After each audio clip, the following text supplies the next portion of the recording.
اس case میں جو خاور مانیکا ہیں ان کے مطابق انہوں نے بشرا بی بی کو 14 نومبر 2017 کو 3 بار طلاق دی۔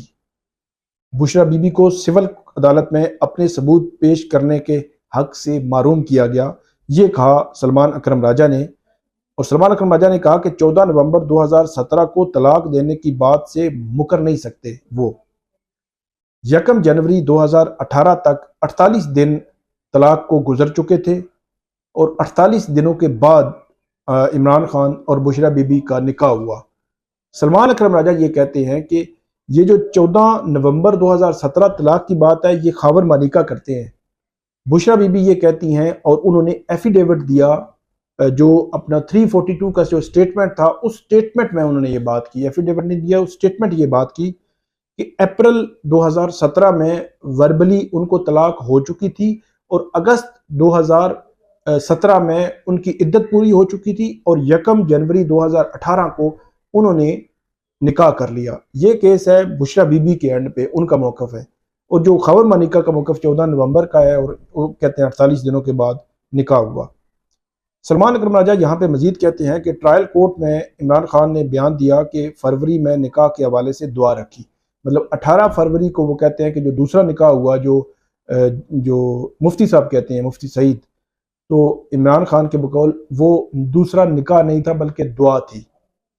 پھر سلمان اکرم راجہ نے کہا کہ ٹرائل کورٹ میں عمران خان نے بیان دیا کہ بیٹوں کو بتانے کے بعد دعائیہ تقریب رکھی گئی تھی، مطلب بیٹوں کو بتایا، اور اس نکاح کے بعد 10 تقریبات ہو سکتی ہیں۔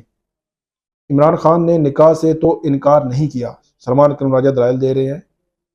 اسی دوران جو عمر ایوب تھے سیکرٹری جنرل ہیں پی ٹی آئی کے اور اپوزیشن لیڈر ہیں، وہ پہنچ کے کمرہ عدالت میں وہ وہاں پہ بیٹھے رہے۔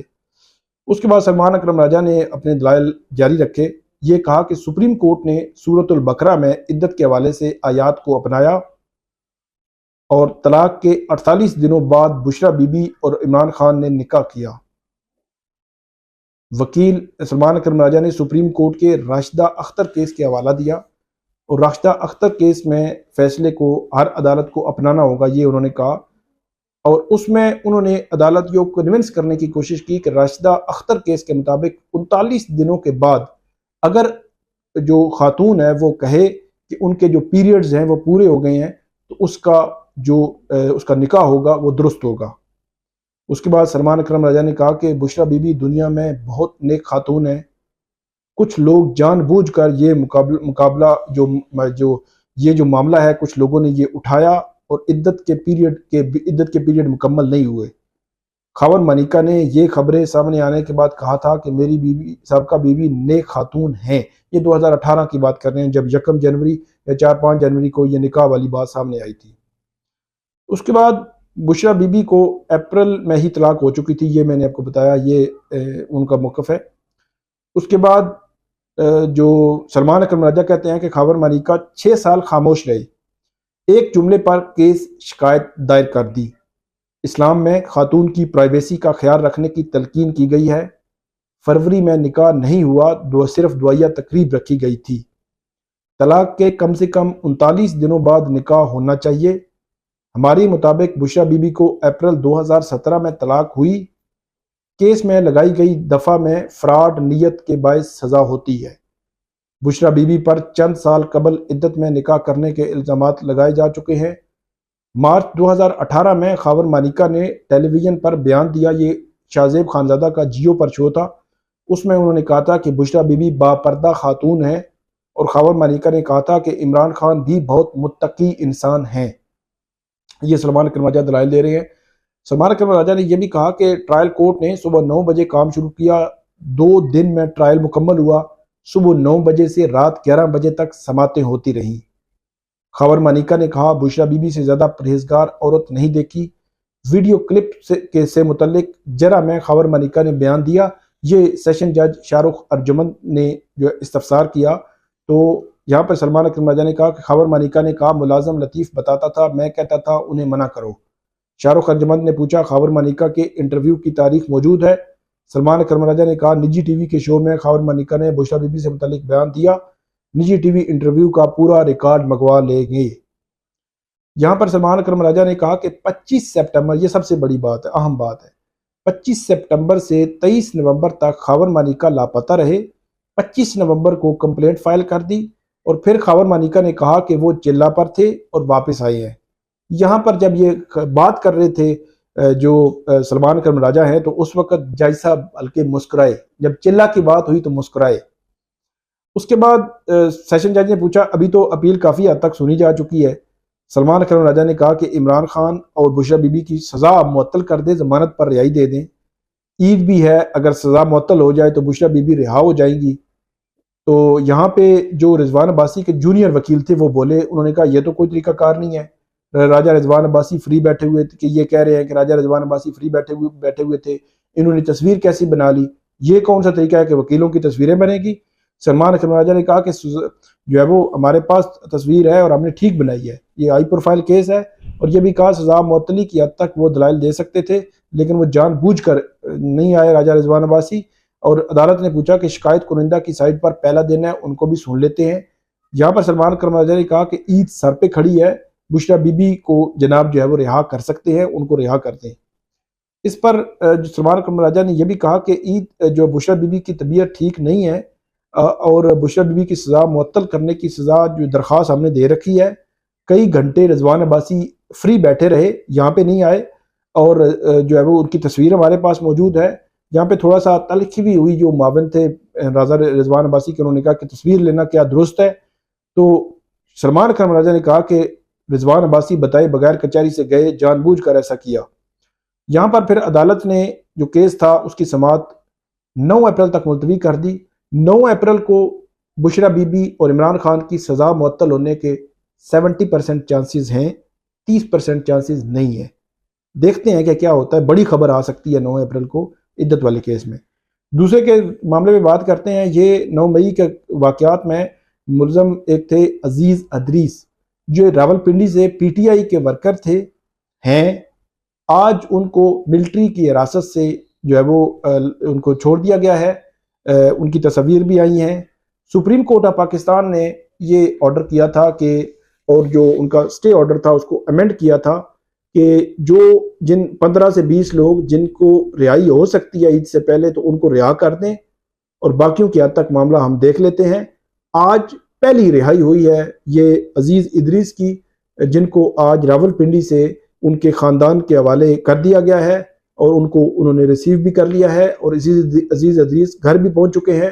اب توقع ظاہر کی جا رہی ہے کہ 15 سے 20 باقی جو لوگ ہیں، ان میں سے بھی کچھ لوگ اپنے اپنے گھروں عید سے پہلے پہنچ جائیں گے، تو عید سے پہلے کم سے کم ان کی اور ان کی فیملیز کی عید جو ہے وہ ہو جائے گی۔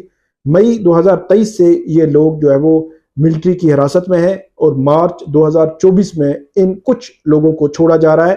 دوسری طرف 22 یا 24 اپریل کو سپریم کورٹ آف پاکستان نے ملٹری کورٹس کا کیس سماعت کے لیے مقرر کر لیا ہے، اور وہاں پہ سماعت ہوگی اور مزید اس کا فیٹ جو ہے وہ ڈیسائیڈ ہوگا۔ یہ تھی آج کی ہماری ویڈیو، امید ہے آپ کو پسند آئے گی، اس پہ فیڈ بیک دیجیے گا۔ اللہ حافظ۔